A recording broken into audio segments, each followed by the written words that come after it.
Olá pessoal, eu sou o Rodrigo e no vídeo de hoje eu vou narrar um pouquinho da experiência que eu tive quando eu me submeti a uma das técnicas do Panchakarma. O Panchakarma é um conjunto de técnicas de desintoxicação usado pelo Ayurveda e cujo objetivo principal é eliminar o excesso de dosha. Para quem não sabe o que é dosha, talvez valha a pena assistir um pouquinho dos vídeos que eu fiz nas últimas semanas. Eu fiz um vídeo sobre a introdução dos fundamentos dos doshas e também um outro vídeo explicando a evolução e o processo da doença na visão do Ayurveda. Talvez seja legal assistir esses dois vídeos antes de assistir esse vídeo que eu vou antes de narrar desse vídeo que eu vou estar narrando essa experiência, na verdade, e também ao mesmo tempo falando um pouquinho sobre as técnicas de Panchakarma. Né? Foi uma experiência muito interessante. Né? Eu fui até a Índia para fazer um curso de Panchakarma. E aí o médico, a pessoa que estava conduzindo o curso, ele sugeriu, olha, a melhor maneira de você entender o que está acontecendo é você se submeter a algum tipo de terapia. E aí ele até falou, eu acho que você precisa. Na época eu tinha uma quantidade grande do dosha pitta, né, no meu organismo, que naquele momento aquilo ainda não tinha se transformado numa doença, na visão uh, da medicina alopática, né, que normalmente ela identifica a doença quando a doença já evoluiu para um estado mais grave, né? Mas assim, ao mesmo tempo eu tinha vários desconfortos, né? Eu tinha muita alergia de pele, é, enfim, às vezes alguns desarranjos intestinais. Todos esses são sintomas básicos e leves que ao longo do tempo isso poderia, né, estar desenvolvendo uma doença mais grave. Então, o Panchakarma, de uma maneira geral, seja esse que eu me submeti com os outros, eles são excelentes para desintoxicar, né, e eliminar as toxinas. Algumas pessoas, algumas escolas usam o termo toxina, mas na perspectiva do Ayurveda, a toxina ela é escrita de uma outra maneira. Eles chamam de ama. É tudo aquilo que não é digerido, né? Então, ama é uma coisa e o dosha é uma outra coisa. O dosha seriam aquelas forças da natureza que elas agem dentro do nosso corpo e elas têm um lugar específico que elas devem ficar, né? E também uma quantidade que elas devem ficar, levando as suas condições genéticas e tudo mais. E normalmente a doença surge quando uma dessas forças ela começa a aumentar muito de quantidade, de maneira que elas saem do lugar onde elas deveriam ficar e acabam invadindo o espaço de outro dosha. Né? Então o Panchakarma ele é muito bom para isso. Né? Então você já resolve ali o mal pela raiz antes de virar uma doença grave. Então no momento que o dosha está aumentando, antes de transbordar, invadir a casa e o espaço de outros doshas, você vai lá e já reduz ele. Então na época eu me submeti a esse tratamento, no caso foi o Viretina. O Viretina ele consiste em provocar, né, uma diarreia terapêutica. Ela é induzida depois do 9º dia de terapia. Então tem todo um processo até você chegar lá, né? E aí assim, no 9º dia eu tomei um composto de trífala com triviti, né? O triviti, se eu não me engano, foi 10% e os outros 90% foram de trífala. A trífala ela é um conjunto de três ervas, né? Inclusive tem uma delas é uma fruta, é o amala, que compõe, né? Que as três são feitas na mesma quantidade e ela tem muitas utilidades terapêuticas, né? Mas assim, se usada numa concentração maior, ela pode provocar essa diarreia induzida, né? Juntamente com triviti. E aqui no Brasil, a gente pode usar também o óleo de rícino, que ele é feito a partir da mamona, e ele também teria esse efeito, né? Ele é bem tóxico, por isso que não pode usar muito, mas na quantidade adequada ele provoca a diarreia terapêutica e a limpeza do corpo. Mas assim, até chegar lá, muita coisa aconteceu, né? Então, durante todo o processo, durante os 7 primeiros dias, praticamente eu suspendi todo tipo de alimento. Eu não comia nada que não fosse uma espécie de uma sopinha de arroz, bem rala, né? A princípio de 2 a 3 vezes ao dia. Mas não tinha limite. Assim, se eu quisesse comer mais, eu poderia comer mais, mas era uma sopinha sem tempero, sem óleo, sem nada. Simplesmente a água e o arroz, né? Foi muito difícil para mim, que gosto muito de comer e sinto muito prazer com a comida. Mas enfim, então o primeiro dia a gente passa, né? Tranquilo, mas ao longo do tempo vai causando aquela ansiedade, né? Aquela frustração, nossa, eu preciso comer, né? Eu quero comer uma comida gostosa, então é difícil também nesse sentido, mas vale muito a pena. E assim, juntamente com essa sopinha de arroz, né, isso de manhã em jejum, durante os primeiros 7 dias, eu ingeri uma quantidade de ghee. Né? O ghee é a manteiga clarificada.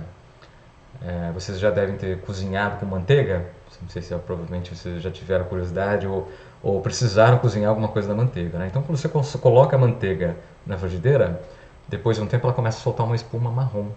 Né? Então, a manteiga clarificada ou ghee é quando você extrai completamente essa espuma marrom, de maneira que o que vai ficar ali é só a parte mais pura e limpa da manteiga. Né? É a melhor gordura que tem. Ela tem um efeito antioxidante e inclusive é usado até para amenizar os efeitos do câncer, de alguns tipos de câncer. Mas assim, além disso, né, você pode usar o ghee para tudo. Você pode usar o ghee para cozinhar, você pode usar o ghee, inclusive para fazer essa oleação interna, né? Porque durante o processo do Panchakarma é feita a oleação interna e externa, através das massagens ayurvédicas, que são chamadas de Abhyanga, né? Mas a interna, em especial, é muito importante. Então, tanto é que ela é feita todos os dias em jejum. Eu comecei ingerindo 20 ml de ghee, né? E aí, ao longo dos dias, essa quantidade ela vai sendo aumentada. Né? Eu consegui ingerir no último dia, no caso, o sétimo dia, né, da oleação, processo da oleação interna, 80 ml de ghee. Mas isso depende muito da pessoa. Depende muito da capacidade de digestão da pessoa. Algumas pessoas vão conseguir ingerir bem menos do que eu consegui, algumas pessoas vão conseguir ingerir mais sem ter nenhum tipo de problema. E normalmente o limite é a sua capacidade mesmo, no sentido de chegar no limite de não provocar vômito. Então, assim, se começou ali a dar aquela ânsia e quase vômito, é porque ali você chegou no limite, você tem que parar ali. Né? E é muito interessante esse processo. No começo, no primeiro dia, você não sente muito. Né?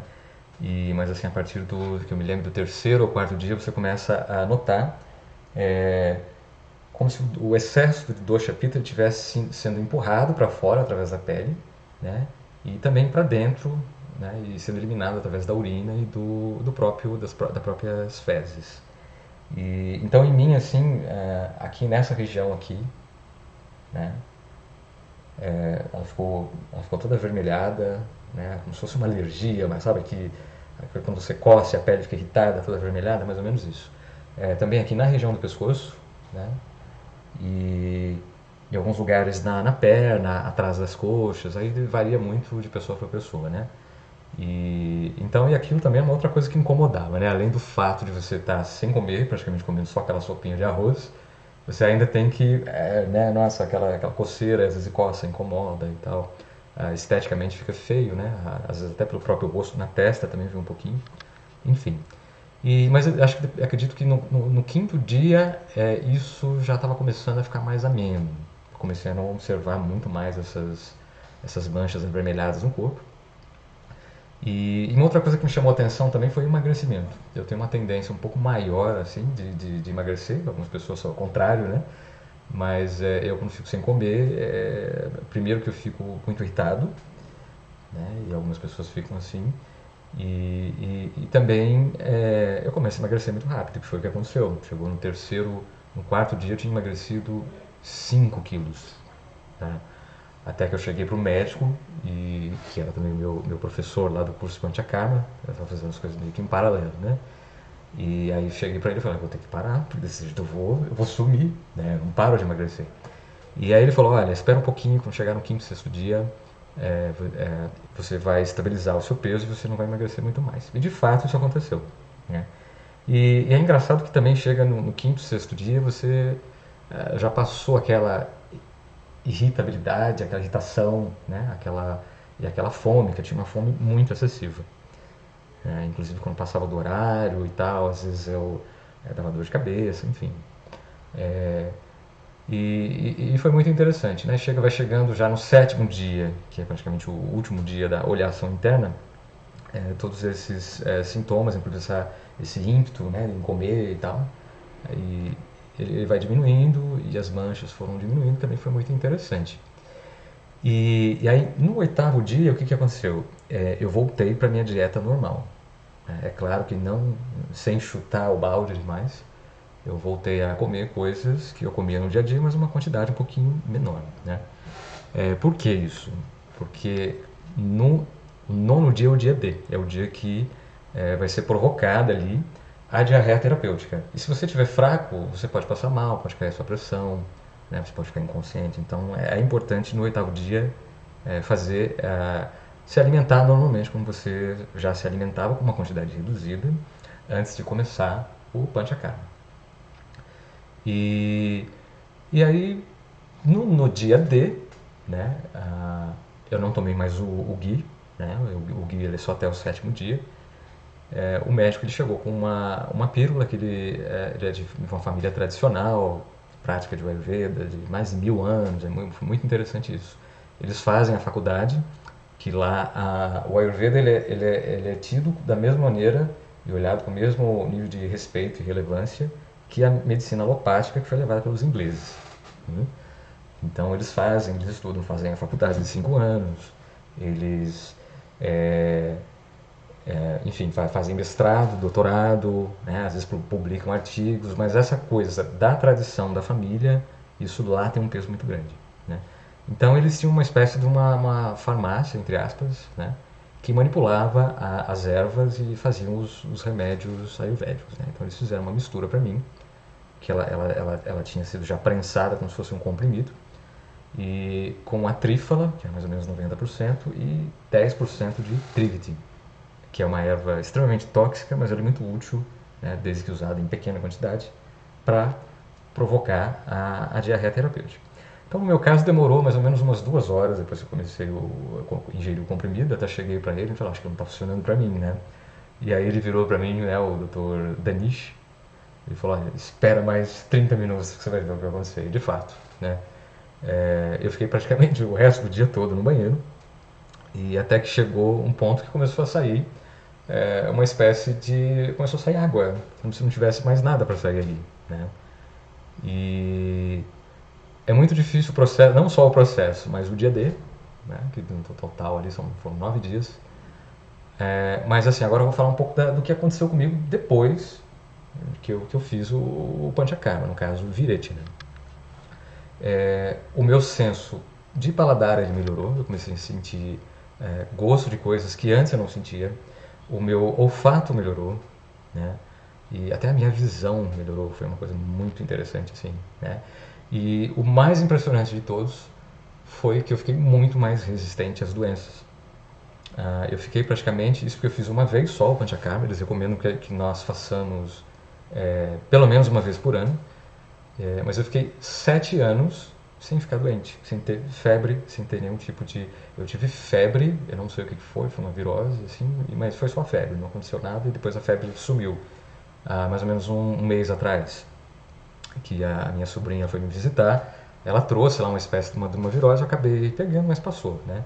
Mas enfim, antes disso, né, eu até contei, faziam 7 anos que eu não tinha uma febre, não ficava doente. Então eu achei essa uma ferramenta muito poderosa, né, que aqui no Brasil a gente, principalmente não necessariamente o Viretina, que é a diarreia terapêutica, mas tem outras técnicas que eu vou falar agora, que a gente vai esbarrar nas questões sanitárias. Tem a legislação, que é uma coisa que a gente tem que levar em consideração, né, afinal de contas a gente mora aqui no Brasil, né, a gente tem que seguir as regras daqui. Mas que também são boas, mas a gente tem que tomar uma certa cautela, né? Então, por exemplo, além do virete, né, que é a diarreia terapêutica, tem o vamana, né, que no caso o vamana ele vai provocar o vômito terapêutico, que é excelente para eliminar o excesso do dosha kapha, tá? Então, para quem não sabe o que é dosha kapha, não esquece de assistir o videozinho que eu gravei explicando o fundamento dos doshas, que lá está bem explicadinho falando sobre isso. E aí tem também o Basti. O Basti é uma técnica de enema Então, através do orifício anal, é induzido uma espécie de uma de uma borrachinha e você vai e insere ali o óleo medicado. Né? Então ele é excelente para eliminar o excesso do dosha vata. Né? E, e aí tem outras técnicas também. A gente tem as técnicas do Rakta Moksha, que isso no Brasil não dá para a gente fazer. Que lá eles usam uma espécie de sanguessuga, que tem que ser uma sanguessuga específica, que ela suga o sangue, né? E depois eles reusam a sanguessuga, aí tem toda uma técnica para você provocar o vômito da sanguessuga e depois armazenar para você poder usar de novo. E aí tem um tempo lá, ela fica pelo menos uma semana armazenada para que então você possa usar em outra pessoa. Né? Seria uma espécie de uma purificação do sangue. Tá? E a, e a outra, acho que eu falei de todos, falei do Basti, né? Falei do Rakta Moksha. E o Nasya. Né? O Nasya, você usa o orifício nasal para fazer a aplicação de óleos medicados. Né? Então, para resolver problemas diversos. Né? Normalmente para Vata e Kapha. Para eliminar o excesso de dosha Vata e Kapha, mas com uma finalidade bem específica. Né? E, gente, por hoje é só. Espero que vocês tenham gostado da narrativa da minha experiência do Panchakarma. Né? E se você se interessa sobre o tema ou coisas relacionadas à medicina alternativa, no caso aqui no nosso canal, mais especificamente sobre o Ayurveda e o Yoga, não esquece de seguir a gente no Instagram, tá bom? Um grande abraço a todos e até a próxima.